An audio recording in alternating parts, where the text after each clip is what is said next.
What's up, guys? Welcome back to another reaction video. Today, we are going to be reacting to most extreme weather events caught on video. In honor of the hurricane that just happened, no internet, no electricity, all that. But now, oh, by the way, this video is by Be Amazed. So go check out his channel. He has some pretty fun stuff and some pretty cool stuff that I really like. I really like his channel. So let's do it. We've all seen videos of severe storms, typhoons, and tornadoes. But have you ever Yes, we have. witnessed an ice tsunami? What about blood-red skies in the middle of the day? Or waves so big The blood red sky would be horrifying.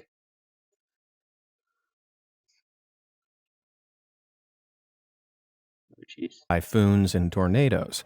But have you ever witnessed an ice Sorry, I accidentally went tsunami? back. What about blood-red skies in the middle of the day? Or waves so big they engulf a 5-story building? Yeah, turns out there's more to extreme weather than just wind, rain, and hail. With that, settle in and brace yourself, because we're about to take a look at some of the craziest and weirdest weather events ever caught on camera.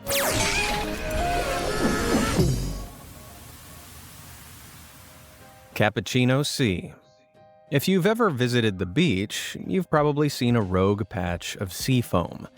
This freaky froth is a natural phenomenon that occurs when high concentrations of organic matter in the water, like seaweed and algae, is tossed around in the wind and the waves.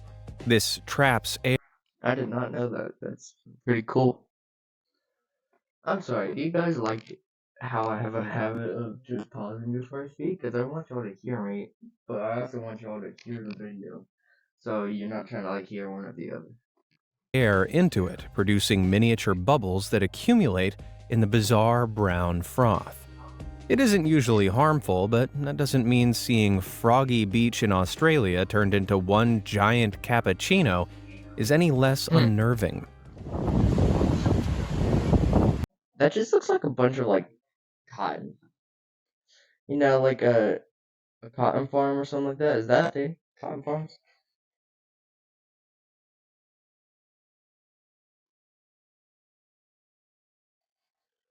Yeah, I don't know if cotton farms is part of a thing. Yeah.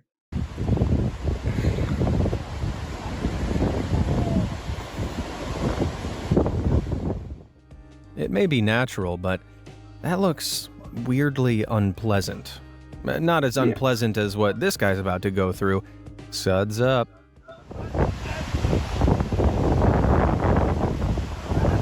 He got eaten. That is so good. Where is he?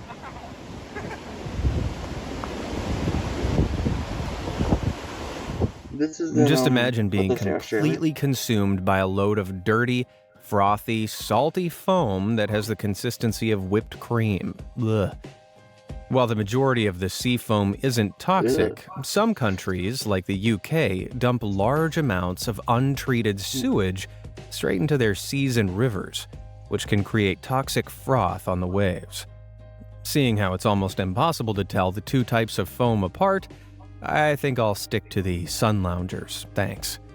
But what would you do? If you dive right in, hit that like button. If you'd stick to the sun loungers like me, hit that subscribe button. All done? Great. What weird weather phenomenon have we got next? Uplit lightning. Okay, real fast. I might have to look it up later. I know I look a lot of things up on my videos.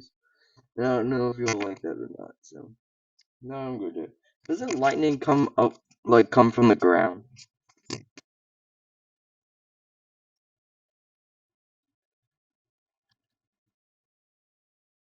That, that does, it does. I don't know. Does.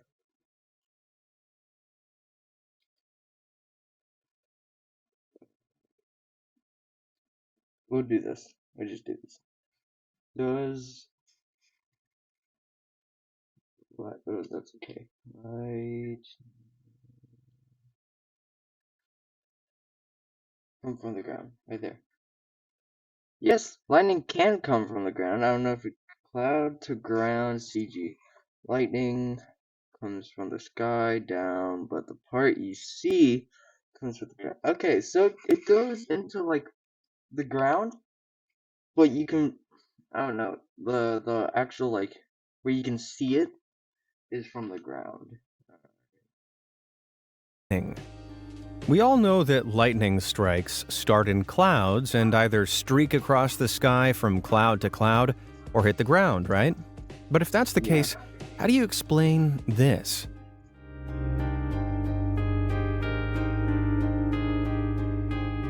Leftover electricity in the air. No, you're not going insane. The lightning spidered up from the ground.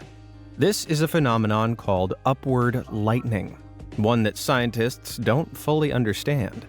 What they do know is that these upward strikes spring from the tops of tall structures and are triggered by other strikes in their vicinity. According to simulations, these other strikes enhance the ambient electric field around the structures, enough to trigger a lightning strike starting from towers as short as 10 stories. Well, the scientists may not fully understand it, but I know that I'm moving to a ground floor apartment pronto. Yeah. Freezeway. Lake Michigan. What's that one? Who's seen like the kind of? I guess it's not really. I don't know. The latest Ghost Hunters, like it's the Ghost Hunters, Ghostbusters, where it's like the Frozen Empire or something. Hold on, it's gonna try. That spoilers if you didn't see it. That's kind of what like every building looks like after. Freezeway.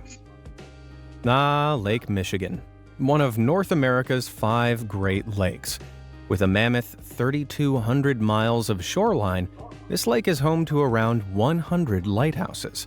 And that might seem like a lot, but the weather here fluctuates so much that every last one of them is essential. You see, while the Midwest can receive heat waves that stretch into triple digits, it can also experience Arctic fronts in the winter, with temperatures well below zero and winds exceeding 45 miles per hour. This can drive waves on the lake to crash more than 20 feet over buoys, markers, and lighthouses. But as cold as that looks, it's nothing compared to what the blistery freezing fronts, often more than 20 degrees below zero, leave behind. The freezing water that was crashing against these structures is frozen solid on them and on their piers, leaving Imagine swimming in that. You'd be looking like what's that one guy? He's from a movie. I forget what the movie's called and I forget what his name is. But like body becomes like completely frozen. You see him and it kind of looks like that behind him. Like his back has like straight now. them coated in incredible swaths of ice. Some years, the coating the lighthouses receives isn't much, but on others, it has to be seen to be believed. It was so thick in 2019, for example, professional climbers were able to film themselves hacking their way up the side of them like they were mountains. They look like castles plucked from another world. Wait, hold up. Isn't this where Elsa from Frozen lives? Great. Now I'm gonna have Let It Go stuck in my head for the rest of the week. Tsunami Ice. Beachfront properties can boast incredible views all year round, whether it's in summer when the waves are crashing or in winter when it's all iced over. Except when the winds pick up in the winter, and all of a sudden hundreds of tons of mammoth-sized ice blocks begin crawling out of the water and inching towards your home. Sorry guys, real fast. How big is a mammoth?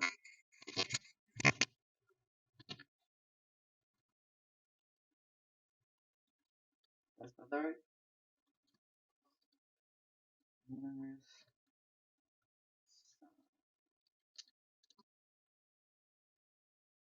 Pending.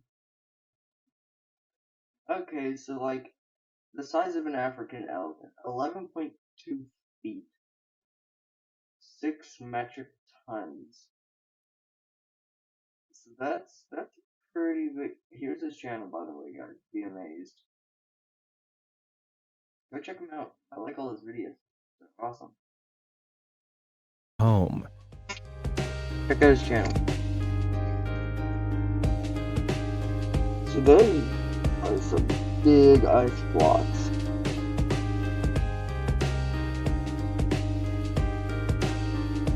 It's probably from like the floor of my room to the ceiling.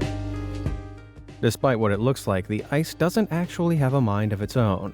This is what's known as an ice shove, though it's sometimes referred to as an ice tsunami because of how big the ice can be and how fast it can roll in, like it did on the Kuskokwim River in Alaska back in 2020.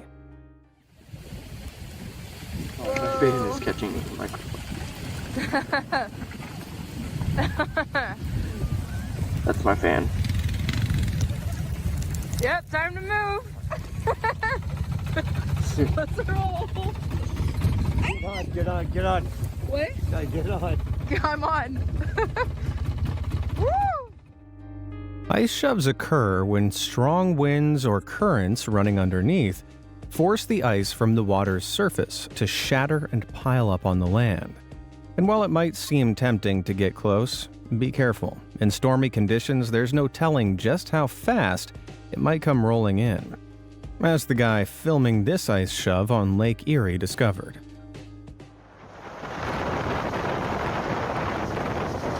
It's like, I don't know, some ice monster just like tentacles or something.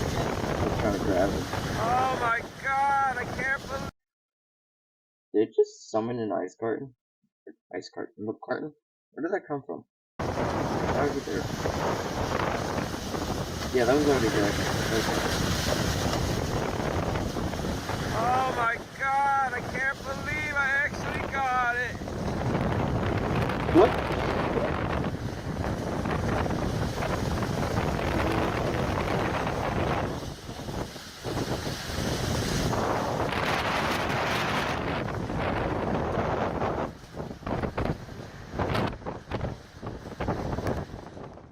These massive walls of ice can be so powerful, they routinely uproot trees, break down doors, and even demolish entire homes. Whoa, not cool.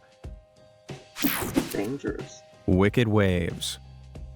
If you've They're been actually that subscribed big. to this channel for a while, you might remember my video from several years ago that took a dive into some of the biggest waves ever I've recorded. seen this. If you're afraid of the Yeah. ocean, like me, just watching surfers and tankers roll around in 70-foot waves is enough to turn your legs to jelly. But giant waves don't just occur in the middle of the ocean.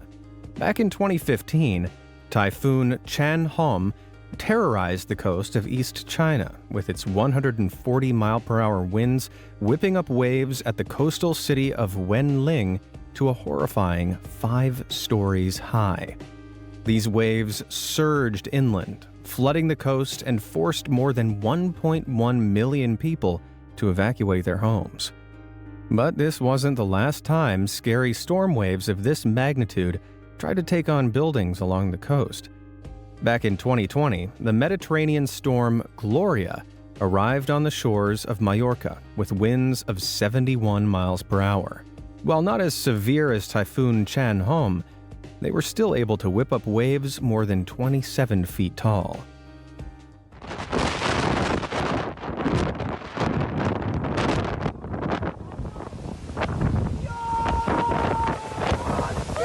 Those are huge waves.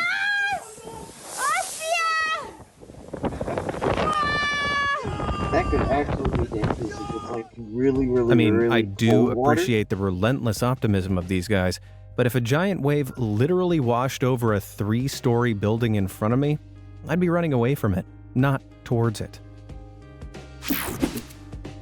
Dust storm. Usually when you see dark clouds rolling overhead, you need to grab your umbrella. But what do you do if you look up at the sky and see a gigantic wall of orange clouds like this? Don't know. What would that be?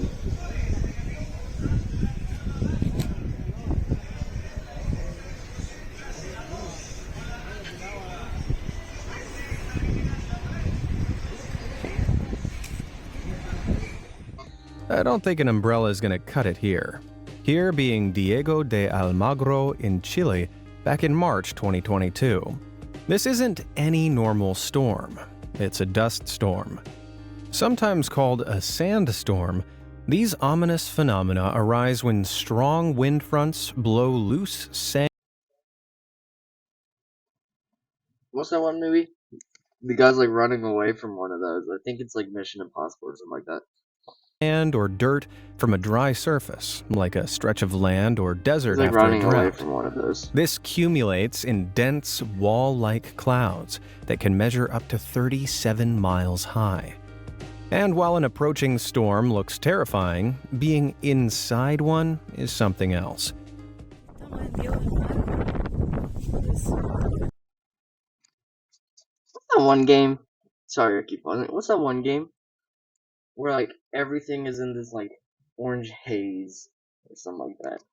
Climático muy extraño. Estamos cubiertos de polvo, un viento, un temporal. Give me a couple seconds.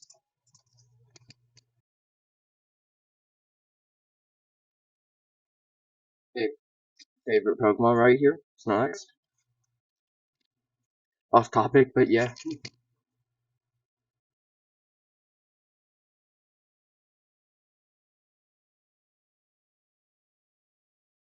His name is Baby Snore Snore. He's a good Snorlax. That he's gonna be reacting. Amainó un poco, pero recién el viento fue terrible. En 5 minutos bajó todas las nubes desde polvo y no sé, desde El Salvador y hoy día aquí andamos. Light filters through the dust and sand, submerging everything in a haze, which interestingly changes in color depending on the type of dust you're squinting through. Chile's dust storm produced a dystopian orange haze, for example. But in southern Iraq, the iron-rich sand and clay of the landscape gives sandstorms like this one from 2010 an unreal red hue. Not bad, huh? Barely see That across the looks way, like which is the probably less than 100 feet. Invisibility this way, geez, I don't know, 50. And that way, same thing. You can't even tell what's down there. With dust this red, it's hard to tell whether this footage was shot on Earth or on Mars. Yeah. Rail rain. There are a few places you might expect to see a waterfall, like in a rainforest or at a water park. You know where you definitely don't expect to see one though? Getting off the subway in New York City. And yet, this is exactly what happened back in September 2021. Won't the like track get slippery? And then if the track gets slippery, can the like train derail? I'm pretty sure that might happen. But if it also gets slippery, it can like slide, and if it slides too far, then yeah, it becomes dangerous to get off.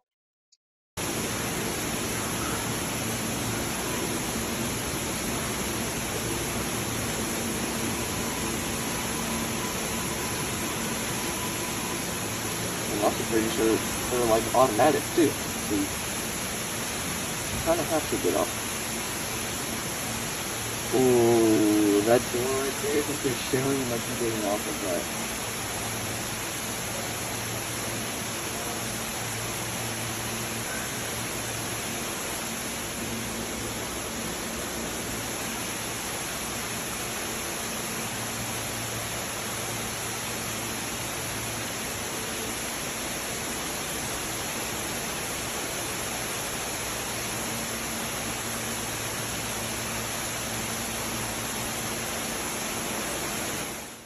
There's so much water here, I'm not even sure if this is the NYC subway or one of the rides at Universal Studios.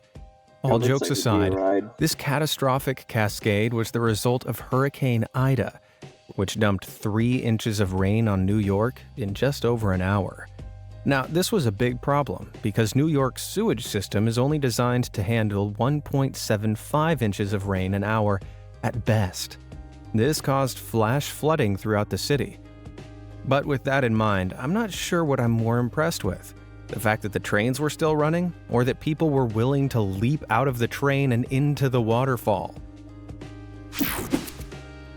Wave goodbye. Now, it's not just NYC's subway that gets battered by unexpected torrents of water. Over in the UK, Devon's Dawlish line, which is built right along its southern coast, is usually a peaceful train ride that allows passengers to admire the serene seas off the Devonshire coast. That is, until the winter storms arrive.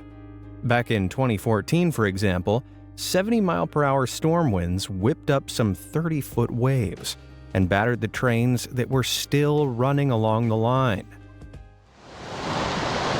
That is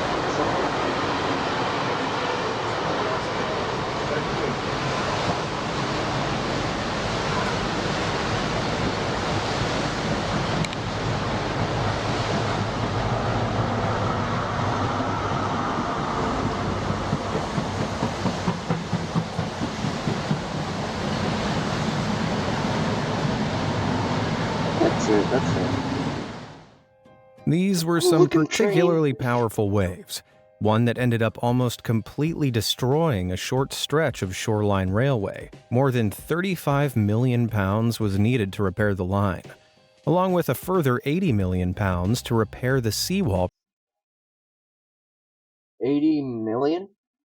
Is that what he said? 80 million. Alright, we're gonna go with the, what are we going?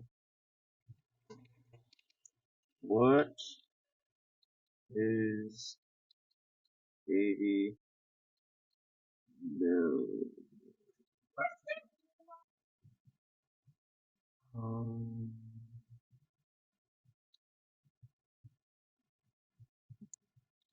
In US.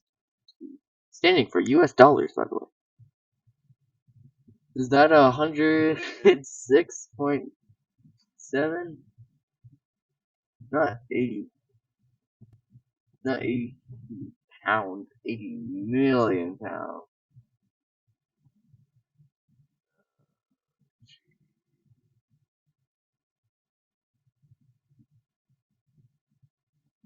Anyways. Times into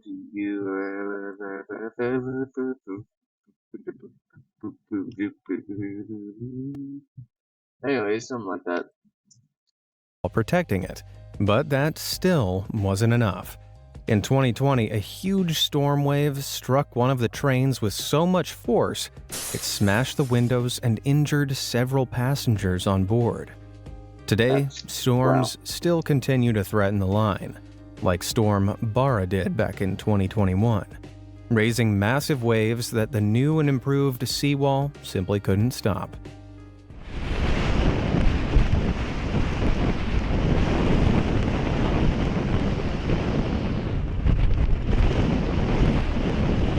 That is not safe at all.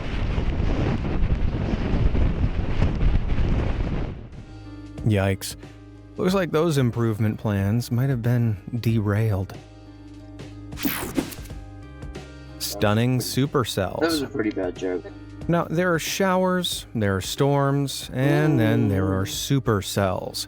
Wide anvil-shaped systems I'm gonna be completely honest with you, I forgot supercells were a thing. of clouds that thrive on 2 tilted airstreams, one of upward-moving warm air and another of downward-moving cold air. The humid air rises, condenses, and then falls back down as cool air, forming these supermassive turbulent storm clouds that can reach 20 miles in diameter and are up to 75,000 feet tall. But as imposing as they look, they become even more menacing when the particles in their clouds collide, building up a static charge, forming an endless supply of lightning. That is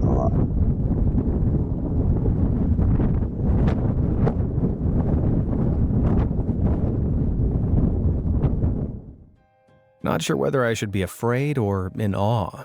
Probably both, Both. right? Well, when the Yeah. rotating updraft feeding this formation really gets up to speed, forming what scientists call a mesocyclone, that's when they can start spawning something a little more terrifying at the ground level. Tearing tornadoes. Tornado. And that's where we're gonna end it off. Let me know if you want a part 2. Because we've been watching 17 minutes and 50 seconds. This video has probably been going on for longer. But yeah.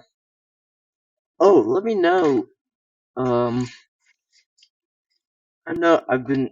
know y'all voted on the little poll. Y'all can still vote on that, I'm pretty sure. But 100% of y'all voted on a Pokemon card video. And so far I can't find anyone. When I get to, I will make that. But let me know if y'all want to see part 2 of this video. Along with, if we get 20 likes on this video, I'll do a little room tour. Or I guess office tour. I live in my office. Anyways, but yeah. So, I will see y'all in, give me a second, I'll see y'all in the next video. Bye.